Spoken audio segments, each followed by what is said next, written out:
Anybody with some small wins? Gradual wins? Gradually working towards your goals?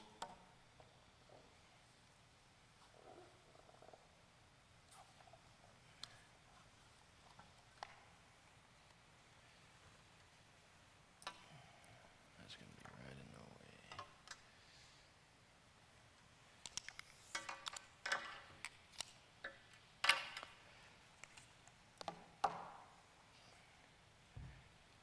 We're going to get into our study today. We're running a little bit behind.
You guys hear me fine?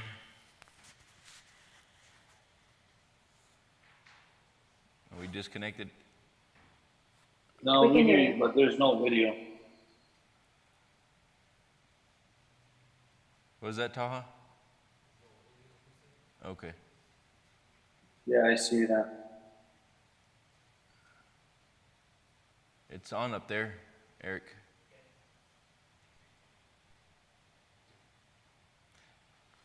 What do you guys think the word law correspondence means?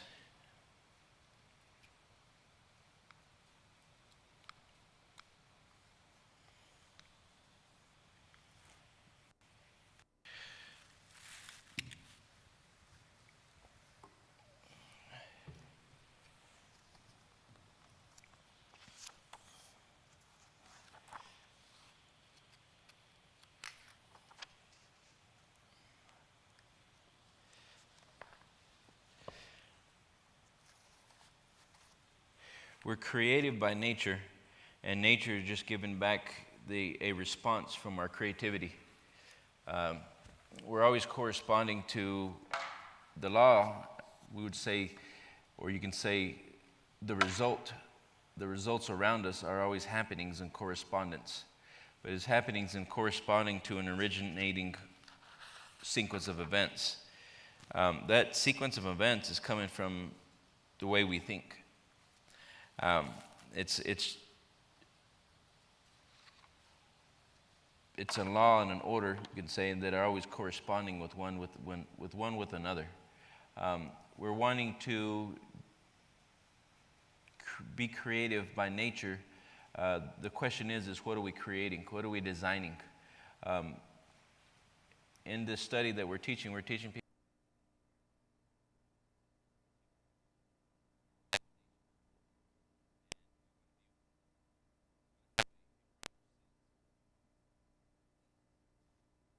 We lost audio.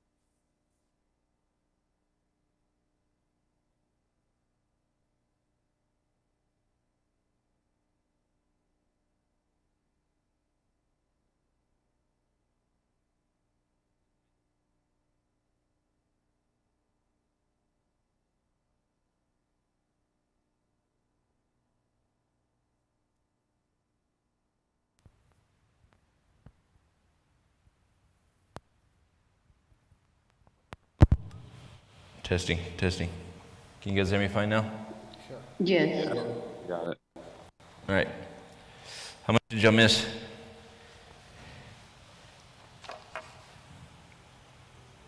One minute, 2 minutes, I guess. Probably About a most of minute. what you said. What we're discussing is the law of correspondence and how it's working with us. Everything that we do is a product of the way we think, the way we see things, the way we observe, and the directions that we're taking in life. Everyone on this weekend, you were on a lot of what we would consider our days off or time off. So just even that idea of days off and time off, who gave that idea out, and why have we been following it, and for how long have we been following it? Any thoughts on that?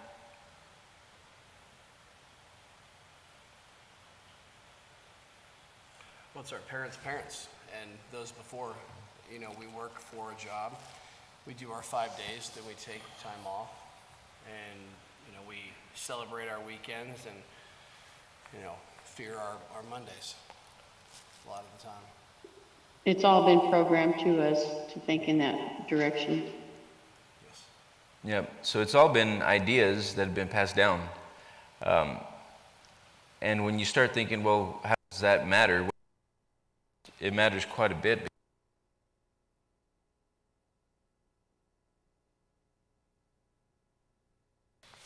And that manner is creating life by design, I guess you could say. And if we want to create something different, we've got to think in a different way. To where we're on days off and we're not going to create anything, we're not going to do anything. Well, the nature outside of us is going to go. And it's those things that we do and we say and we think of that are creating reality. If the average individual is off by 5 o'clock and they're done, that means they're no longer using their creativity or doing anything to give or to serve or to have. Now, by natural correspondence, if you're not working after 5, you're not getting paid after 5, right? If you're not working after 6 or 7, you're not getting paid after 6 or 7. So the way things are habitually are done, and if we just go and interact in that same manner as everyone else has done, we're going to get the same results. Now, I'm going to use that just in a little short story. The law was corresponding in my manner. I was working 12 hours a day. I found that job that was giving me work for 12 hours a day. I decided to start my own company. So then I had to, well, I didn't have to. I made it in that manner. I stayed working in that company, and I started a job after hours and started doing work after hours. So by natural correspondence, I'm doing things after those hours. Now, the goal was to move into my own company or build my own company, so that's what had to come. That was what was corresponding. Now, there's a lot of people that would not even do that to take themselves out of a position where they're working in and they no longer want to be there. And by natural law, because they're not working in that direction, they're not going to ever have it. Would y'all agree? Yes.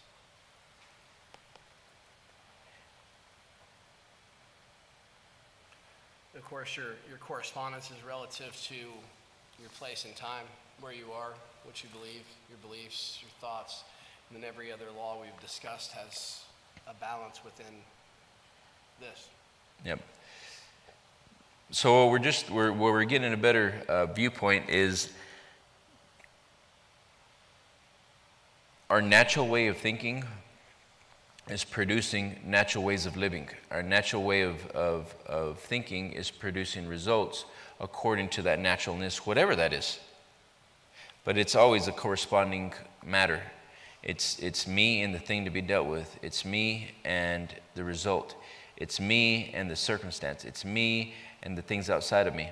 So what we're just looking at is a corresponding action-reaction. So whatever the direction is, that's what's giving the progressive movements of the chain of events that are coming. We think of things in chronological order, you know, in life, and we say this is the chronological order of things. It has to go here, this place, these 5 steps, but it really doesn't. It's just your correspondence to that degree, you know. What is chronological order anyway? It would be our order. I ordered it, I received it, and I got it right on time. So this is what's happening is we ordered it, we received it, and we got it right on time.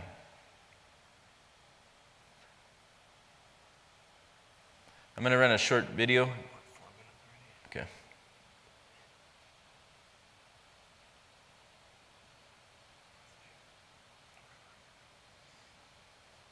Or experience. In other words, the mirror image is a reflection of one's broken self, not the true self. People are being shown the adjustments that must be done, as well as the areas of their subconscious weaknesses that must be resolved. It's critical to take the time to assess why people are feeling different and how they are reacting when negative behavior is triggered. Does one correspond with one's higher self or his physical self? It is significant because when an individual connects to his divine mind, the higher part of his mental layer, he lets the mirror go of his presence. More revelation, such as self-identity, is to be projected within one's physical entity.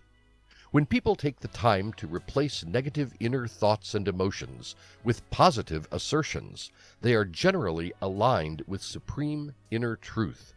It's the juncture when one allows the genuine human spirit to manifest the physical affirmations. The opposing force. Once people have identified the lower frequencies in the environment, they can use opposite energy to alter them. The energy is mirrored back to them at all times. They should remember that when they are confronted with something unpleasant, the fastest method to release that energy is to heal the subconscious and connect to the higher self. The entire reaction is in the reverse direction to compliment someone when he is criticized. One should console someone when he is hurt. He needs to encourage someone when he is feeling low. Besides, one should assure someone when he is apprehensive. Individuals are mastering the art to repair damaged parts of them at that time. People react from the perspective of their souls. Consequently, they know that there is absoluteness in every human being. The chance for damage control is generated when one feeds the desired energy and relies on decent and happy ideas. The natural flow of life. One can imagine sailing in the ocean, enjoying the movement of the waves, assured of personal safety. Each scenario seamlessly transits into the next. There's no denying the fact that everything is pleasant and favorable. To live in peace and tranquility within the law of correspondence is to live together in absolute harmony. Once people are thrown around in rough seas, their gut feeling leads them to fathom the outer world that needs some fine-tuning from the inner world.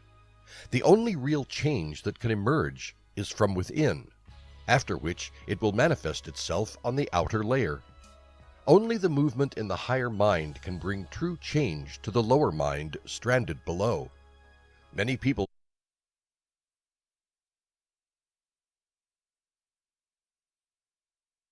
Movement from a higher mind can change the movement from a lower world. What are your thoughts on that?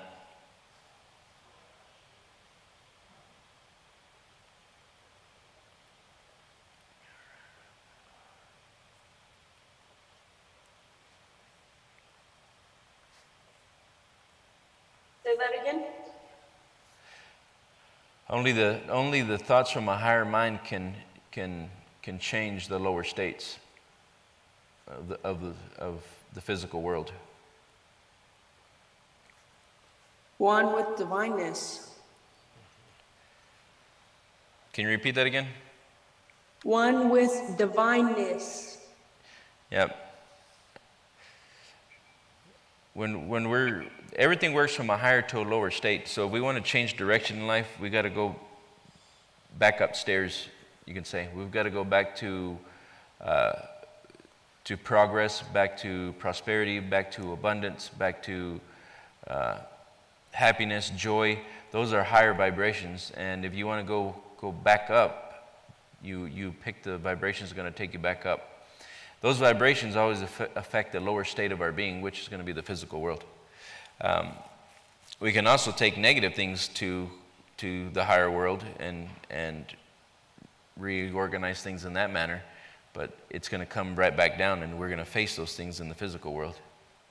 Any thoughts of whenever we're working towards something, or even in relationships, or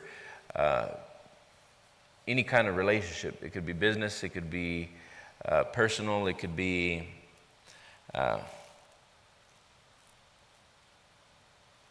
a communion between you and another person, where if something's not working in the right direction, what's the best way to do things?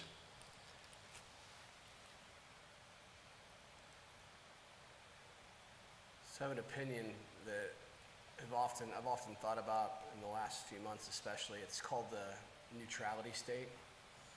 So things are neither negative nor positive. So to be in a neutral state in whatever situation you're facing, when you're dealing with a situation that you don't like, or a situation that is out of control, quote unquote, in your mind, stop for a moment, breathe, and think of things as nothing, but also one and the same.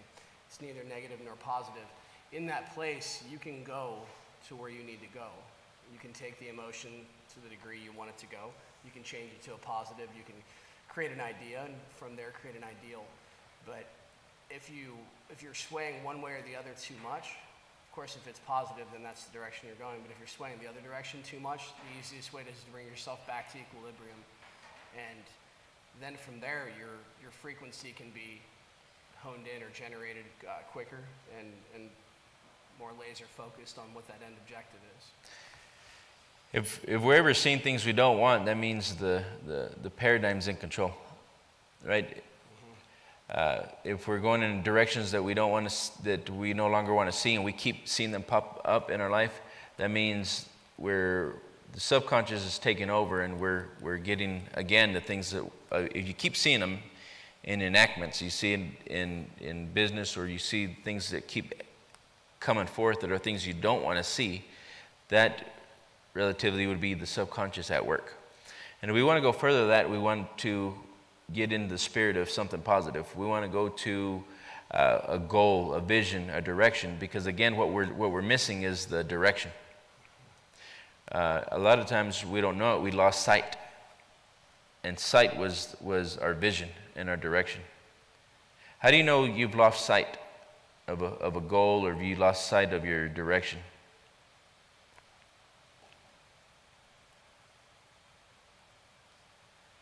Because you're going back to doing what you were doing before. You get comfortable.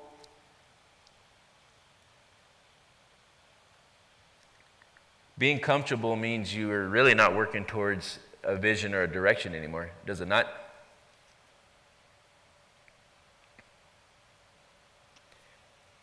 Yes. Yep. So conformity is always a big telltale of no longer moving towards a goal. When you start to be conformed and conformity steps in, you're no longer growing, right? So the direction's not big enough. So your goals should always be big enough to cause you to move and take action and go somewhere you've never been before.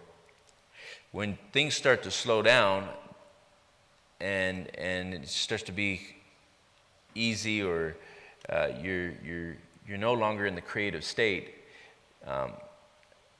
you need to be aware that subconscious mind is going to be kicking in, and the things from the past may start to kick in. What about, in this path that we're on, the feeling of unhappiness or, discontent in your days? When you know this information and the spirit is beginning to express itself through you, and you're having a day where you're feeling like it's not expressing itself and you're not where you need to be and you're unhappy, are you really doing what you need to do? Are you giving it enough? Are you believing enough? Are you creating enough? Are you thinking about what you're thinking about? It's really important to understand and be cognizant of where we are. And then it's much easier to know where we're going from there. So going back to gratitude, these are important things, but also thinking about those thoughts that are dictating what's going on in your head, right? When you know that Spirit is looking to express itself through you, question yourself, is Spirit expressing itself through me in this moment? You'll have your answer. Anyone have any thoughts, takeaways?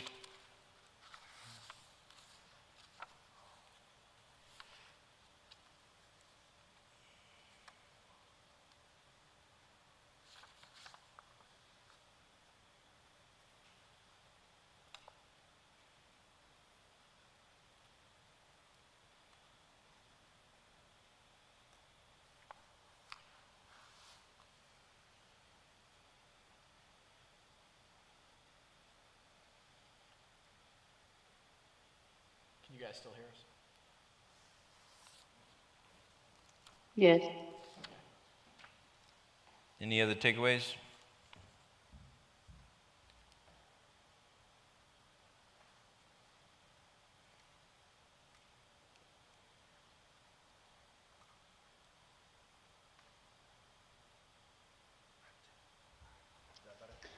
I liked where it said that progressive movement is a chain of events, and there's so much truth to that, because if you, one good thought leads to another, and it keeps going, or vice versa.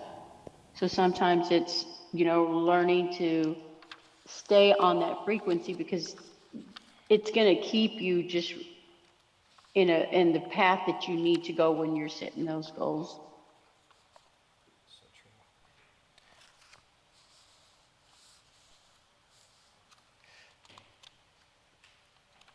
Lori, isn't that the differentiator in the 97 versus the 3%? It's holding that. Yes. I think sometimes, though, you can be in the right direction, and a person may say something, or a circumstance may happen, and you get caught up in that, and it throws you off vibration, and that greater awareness, when you're aware of that, you touch lightly those things, and stay focused. And it's just great gaining that greater awareness of that. Did you say touch lightly? Yes. Could you elaborate on what touching lightly means for you? One thing that I've come to learn is about myself is when I can see anxiety setting in, stress, or anything that I feel is throwing me off that positive vibration, the direction I'm wanting to go. Touching lightly for me is I don't, I'll disengage from feeling in that way. I was coming across about a week ago, or a little bit over a week ago, where I'm working on my goal, and it was making me feel very frustrated, because I couldn't get things going that day. And so I dropped what I was doing. I disengaged from that negative feeling, and I quit thinking of being so frustrated. So I just distracted my thinking for the meantime, went somewhere else,